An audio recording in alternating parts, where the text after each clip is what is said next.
Today I'm taking you to the UN General Assembly to listen to the impactful speech of Ghana's president, Nana Addo Akufo. His message to the world is one you won't want to miss. Let's dive in.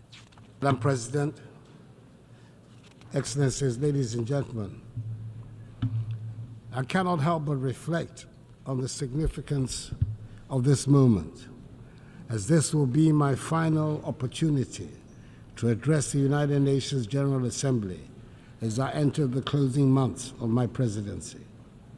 Over the past 8 years, I've had the privilege of speaking on several variations of the essential themes that quite properly dominate the deliberations of this global assembly: the condition of humanity and the state of the planet. Serving the people of Ghana, and by extension those of West Africa, Africa, and the world, has truly been the greatest blessing of my life. Indeed, being here this morning fills me with both pride and humility. Pride in the limited progress we have made together as nations, and humility in recognizing the challenges that still remain. My time as president has been deeply fulfilling, and I'm profoundly grateful for the trust placed in me by my fellow Ghanaians. It has been an honor to serve them and to contribute to advancing peace, security, and development on the global stage.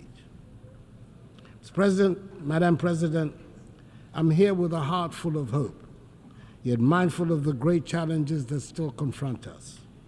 As President of the Republic of Ghana and as a citizen of the world, I'm acutely aware of the shared responsibility we carry.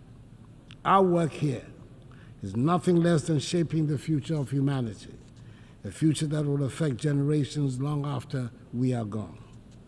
Leaving no one behind, acting together for the advancement of peace, sustainable development, and human dignity for present and future generations, reminds us that the decisions we take here will define whether we rise to meet the hopes of billions or continue to let inequalities and injustice persist. We owe it to those who look to this body for leadership, to act, and not just to talk.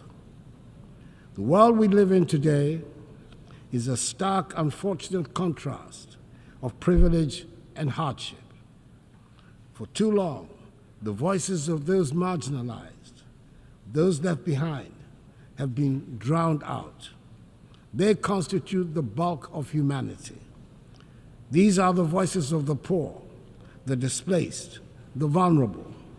We cannot, in good conscience, leave them behind. They should be at the center of our discussions and our decisions. Africa, in particular, knows the cost of being left out. Yes, we're a continent rich in potential and resilient in the face of adversity, but we have also been disadvantaged by a global system that has generally treated us as an afterthought. We've been viewed merely as passive recipients of aid rather than as equal partners in global progress. The well-meaning promises of assistance have failed to materialize to bring about the long-term change we so passionately need. Such aid as is offered often comes with strings attached, limiting our ability to shape our own futures. Africa is not a continent of despair. She's full of great possibilities. She's required, however, to chart a new course of development. Our young population is filled with energy, creativity, and ambition. The people of Africa are not asking for handouts. They're demanding opportunities in a new global architecture so they can have access to education, healthcare, and jobs to be able to build better lives for themselves, their families, and their descendants. In Ghana, we've taken bold and decisive steps to ensure that no one is left behind in our national development, and we have shown that it is possible. Our flagship free senior high school policy has benefited 5.7 million young people, many of whom would have been denied the opportunity to learn, to dream, and to succeed. This initiative has transformed the lives of millions positioning the next generation of Ghanaians to take their place as leaders in the global economy. But this is just the beginning. We need a global commitment to ensure that every child, no matter where they are born, has access to quality education. A world where children are left unprepared for the challenges ahead is not a just world. Beyond education, we've also prioritized health care for our people. Through Agenda 111, my government has embarked on the largest ever healthcare infrastructure project in Ghana's history. This initiative is constructing 111 hospitals across the country, ensuring that even the most remote regions have access to modern healthcare facilities. This is part of our broader goal of ensuring that no one in Ghana is left without the basic right to health. We've also taken significant steps to boost food security and economic growth through the Program for Planting for Food and Jobs. This initiative has improved food production, created jobs, and enhanced incomes for millions of Ghanaians. It is a clear demonstration that with the right policies and investments, we can transform our agricultural sector and ensure that no one goes hungry.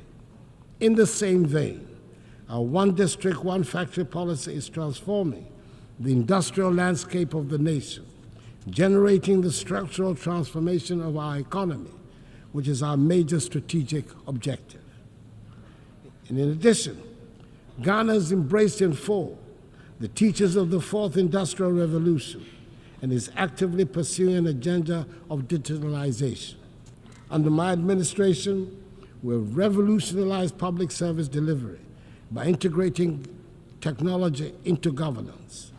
From the introduction of the Ghana card, which has streamlined identification and access to services, to the digitalization of the country's land registry, these reforms have enhanced transparency, efficiency, and accountability. Digitalization has improved the lives of ordinary Ghanaians and has also laid the groundwork for sustainable economic growth in the digital age. And let us not forget the strides we have made in enhancing the rule of law and governance. Through reforms in the judicial system, strengthening our democratic institutions, and promoting transparency, Ghana continues to be a beacon of good governance in Africa. We have enacted laws and implemented policies that uphold the principles of accountability and ensure that every Ghanaian, regardless of their background, is protected by the rule of law. Madam President, it is impossible to address the challenges of today without speaking of the contradictions that exist within this global institution. We gather here to discuss peace, but wars continue to ravage nations. We speak of justice, yet justice endures. Take the Russian invasion of Ukraine, for instance. Millions of lives have been uprooted. Thousands have lost their lives, and yet the Security Council has struggled to respond decisively, just as it is struggling to make a decisive intervention in the tragic ongoing war in Gaza and the Lebanon. The structure of the Council reflects a world that no longer exists, and its failure to act in times of crisis raises a difficult question. What is the purpose of the Security Council if it cannot intervene when the world needs it most? Reforming the UN Security Council is a matter of fairness and necessity. The current structure, created in 1945, no longer reflects the realities of today's geopolitical and economic landscape. Africa, Latin America, and South Asia remain underrepresented despite their significant influence on global affairs. This lack of representation undermines the legitimacy of the Council's decisions, and the use of veto power by a few permanent members often paralyzes its ability to act effectively during crises. Reform is essential to ensure that the Council is more inclusive, democratic, and responsive to the complex challenges we face today. The world has changed, and the Security Council must change with it to maintain its relevance in promoting global peace and security. For years, I've championed the need to reform the Security Council as per the Ezulwini Consensus, the Common African Position on UN Reform, which calls for Africa to have permanent seats on the Council. It is incomprehensible that a continent of 1.4 billion people has no permanent voice in shaping decisions that affect global peace and security. The time for half measures is over. We need a Security Council that is fit for purpose in today's world. It is heartening, however, that finally the demand for reform has found acceptance by leaders of 2 of the 5 permanent members, President Joe Biden of the United States of America and President Emmanuel Macron of France. Hopefully, the others will soon follow suit. We must also recognize that the fight for peace goes beyond government actions. It is a fight for humanity itself. In Africa, we have often borne the brunt of conflicts, sending our troops to peacekeeping missions with limited support from the global community. While I'm pleased to see the UN now taking steps to finance peacekeeping in Africa, an outcome of Ghana's presidency of the UN Security Council, we must go further. Peacekeeping alone is not enough. We must address the potential causes of conflict, poverty, inequality, and lack of opportunity. True peace comes from investing in education, healthcare, and economic development. However, peace cannot be imposed from the outside. It must be built from within. African nations must take ownership of their security, and the African Union needs to strengthen itself to be able to respond swiftly to threats. Madam President, as I speak today, ongoing developments in West Africa are deeply troubling.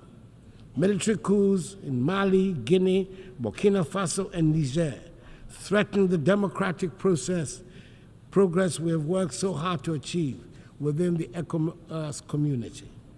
These coups are stark reminders that democracy is indeed fragile and must be continually nurtured.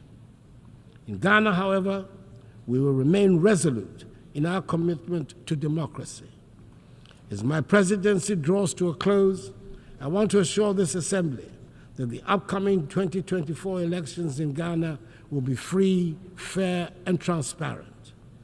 Ghanaians have demonstrated time and again in the last 3 decades their strong attachment to democracy, which they will not permit to be undermined.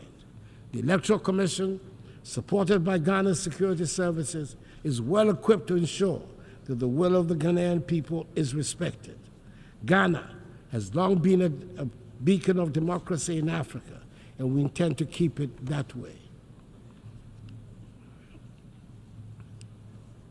The 2024 elections will be proof of our enduring adherence to the rule of law, transparency, and the principles of democratic accountability that have guided our nation in recent decades.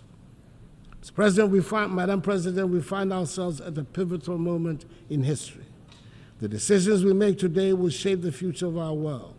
We can choose to act with courage, compassion, and a commitment to leave no one behind, or we can choose inaction and allow the suffering of millions and the degradation of the planet to continue.